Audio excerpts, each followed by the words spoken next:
ప్రజలు ఆరోగ్యంగా జీవించేందుకు ప్రభుత్వం నాటిన మొక్కలు ప్రాణాంతకంగా మారాయి. కార్బన్ డయాక్సైడ్ పీల్చుకొని మనిషికి జీవనాధారమైన ఆక్సిజన్ ఇవ్వాల్సిన చెట్లు ప్రాణాంతక గాలులను విసర్జిస్తున్నాయి. గత కొన్నేళ్లుగా కేసీఆర్ సర్కార్ చేపట్టిన హరితహారంలో కామ్రాటేసి జాతికి చెందిన కోనోకార్పస్ మొక్కలను లక్షల్లో నాటారు. పార్కుల్లో, రోడ్ల మధ్యలో, వాకర్స్ ట్రాక్కు ఇరువైపులా ఇలా ఎక్కడ పడితే అక్కడ నీడ కోసం నాటారు. ఇప్పుడు ఆ మొక్కలు యమపాసాలుగా మారాయి.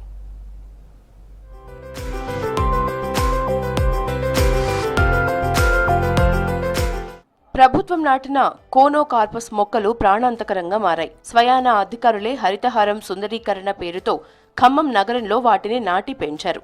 చిన్న పెద్ద ఉదయాన్నే 4 గంటలకు లేచి మంచి గాలిని పీల్చుకుంటూ ఉంటారు. జాగింగ్, వాకింగ్ చేస్తూ ఉంటారు. కోనోకార్పస్ మొక్క పుష్పాల నుంచి వెలువడే పుప్పొడి వల్ల అలర్జీ, శ్వాసకోశ, ఆస్తమా సమస్యలొస్తాయి. పర్యావరణ వ్యవస్థలో ఈ మొక్కతో ఎలాంటి ఉపయోగం లేకపోగా అనేక దుష్ప్రభావాల్ని మాత్రం కలగజేస్తోంది.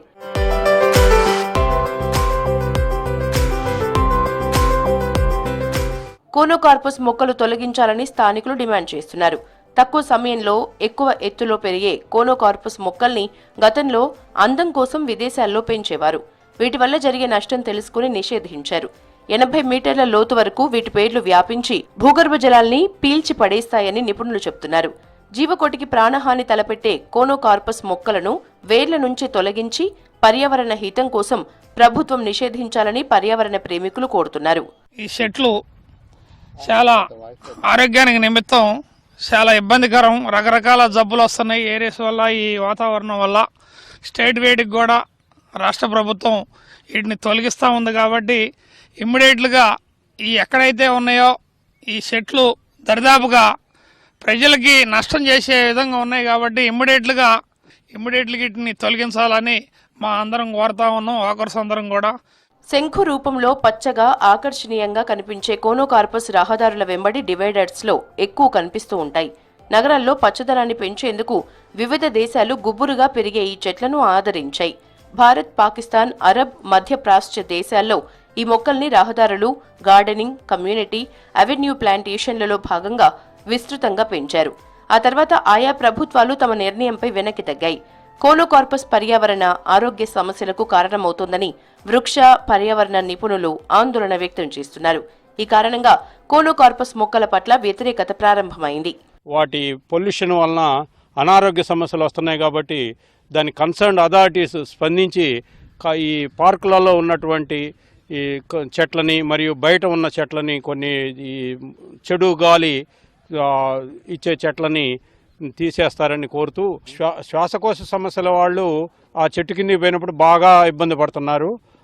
వారు అలాంటి చెట్ల కిందికి వెళ్లకుండా ఉండటం మంచిదని కోరుతున్నాం. గ్రామ పంచాయతీల ఆధ్వర్యంలో నిర్వహిస్తున్న హరితవనం నర్సరీల్లో కోనోకార్పస్ ని పెంచవద్దని తెలంగాణ ప్రభుత్వం లిఖితపూర్వక ఆదేశాలు జారీ చేసింది. ఎంత చెప్పినా జిల్లా అధికారులు ప్రభుత్వ ఆదేశాల్ని బేఖాతరు చేసి ప్రజల ప్రాణాలతో చెలగాటమాడుతున్నారు.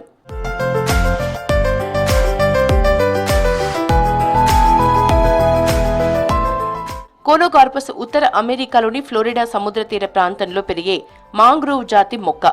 వేగంగా, ఎత్తుగా, పచ్చగా పెరుగుతుంది. అరబ్, మధ్యప్రాచ్య దేశాల్లో ఎడారి నుంచి వచ్చే దుమ్ము, ఇసుక తుఫాన్లకు, వేగంగా వీచే వేడి గాలులకు అడ్డుగోడగా పనిచేస్తుందని మొదట్లో ఈ మొక్కల్ని విస్తృతంగా నాటారు. ఆ ప్రాంతాల్ని సందర్శించిన నర్సరీల నిర్వాహకులు, ప్లాంటేషన్ ఎక్స్పర్ట్స్ దీన్ని భారతదేశానికి తీసుకువచ్చారు. ఇక్కడ ముఖ్యంగా మున్సిపాలిటీలు, అర్బన్ ఏరియాల్లో నాటారు. మన ప్రాంతానికి చెందిన మొక్క కాదు కాబట్టి ఇది పర్యావరణ సంబంధ దుష్ప్రభావాల్ని కలిగిస్తోంది. శ్వాస సంబంధ వ్యాధులు, అనేక రకాల ఎలర్జీలకు కోనోకార్పస్ కారణమవుతోంది. అయితే ఇక్కడ రాష్ట్ర వ్యాప్తంగా కోనోకార్పస్ అనేటువంటి మొక్కలు ఏవైతే ఉన్నాయో అవి శ్వాసకోశ సంబంధమైనటువంటి వ్యాధులు కలగజేస్తున్నాయి. కాబట్టి రాష్ట్ర ప్రభుత్వమే దాన్ని గుర్తించి చాలా చోట్ల రిమూవ్ చేయడం జరిగింది. ఈ కార్పొరేషన్ పార్క్ అధిపతులు ఎవరైతే ఉన్నారో వాళ్ళు కూడా గ్రహించి కార్పొరేషన్లు, తర్వాత అధికారులందరూ కూడా ఈ చెట్లను రిమూవ్ చేసి వాటి స్థానంలో వేప చెట్లు కానీ ఇంకా ఏదైనా మంచిగా ప్యూర్ ఆక్సిజన్ ఇచ్చేటువంటి మొక్కలు కనుక పెట్టినట్లయితే ఇక్కడ ప్రజలందరూ కూడా చాలా ఆనందకరంగా ఉంటుంది. ఇరాక్ దేశంలోని మిసాన్ ప్రావిన్స్ లో యూనివర్సిటీ ఆఫ్ మిసాన్ 2020లో జరిపిన అధ్యయన ఫలితాల ఆధారంగా ఒక పరిశోధనా పత్రం ప్రచురించింది. ఈ మొక్క వల్ల స్థానిక నివాస ప్రాంతాల్లోని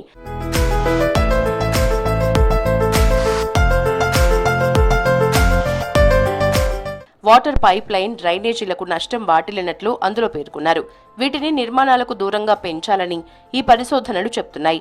కానీ మన అధికారులు మాత్రం ఇండ్ల మధ్యలో, రోడ్ల మధ్యలో, వీధులకు ఇరువైపులా అర్బన్ పార్కుల్లో నాటి భూగర్భ జలాలు మరింతగా ఇంకిపోయేలా చేస్తున్నారు. కానీ ప్రసిగాలు పీల్చడానికి ఈ చెట్లు దగ్గరకు వస్తుంటాయి. కోనోకార్ప్ అని ఈ చెట్లు వేసి స్వచ్ఛమైన గాలి లేకుండా మనుషులకి చాలా ఇబ్బందికరమైన కార్బన్ డైఆక్సైడ్ని ఈ చెట్లు వదులుతున్నాయి. కనుక దయించి ఈ చెట్లన్నీ తీసేసి మంచి చెట్లు వేయాల్సిందిగా ఈ ట్యాంక్ బండ్ అండ్ సీక్వెల్ పార్క్ వాళ్ళని కోరుతున్నాను. స్వచ్ఛమైన గాలి కోసం వస్తూ కార్బన్ డైఆక్సైడ్ను పీలుస్తూ మా ఆరోగ్యాలు పాడు చేసుకుంటున్నాం. దయించి ఎంత తొందరగా అయితే అంత తొందరగా చెట్లని నరికి మంచి చెట్లు వేయవలసిందిగా ట్యాంక్ బండ్ అండ్ సీక్వెల్ పార్క్ వాళ్ళని కోరుతున్నాను. ఉమ్మడి ఖమ్మం జిల్లాలో ప్రతి పార్కులో, వీధుల వెంట కోనోకార్పస్ చెట్లతో నింపేశారు. ఈ చెట్లను తొలగించకపోతే నీటి కష్టాలతో పాటు ప్రాణాలు గాల్లో కలిసిపోయే అవకాశం ఉందని పర్యావరణ నిపుణులు ఆందోళన వ్యక్తం చేస్తున్నారు. ప్రభుత్వం హుటాహుటిన చర్యలు తీసుకోవాల్సిన అవసరం ఉందంటున్నారు పరిశోధకులు. విదేశాల్లో నిషేధించిన కోనోకార్పస్ చెట్లను ఇక్కడ నాటి ప్రజా ప్రాణాలతో చెలగాటమాడుతున్నారు. గతం నుంచి కూడా అనేక సార్లు వీటిని తొలగించాలని చెప్పేసి ప్రభుత్వం లిఖితపూర్వక ఆదేశాలు జారీ చేసినప్పటికీ వాటిని అమలు చేయకుండా తాత్సారం చేస్తూ ఉన్నారు. ఇప్పటికైనా సరే సర్కార్ చొరవ తీసుకొని కోనోకార్పస్ చెట్లను ఇక్కడ నుంచి తొలగించాలని చెప్పేసి ప్రజలు డిమాండ్ చేస్తూ ఉన్నారు. వీడియో జర్నలిస్ట్ హర్షద్తో కదీర్, V6 న్యూస్, ఖమ్మం.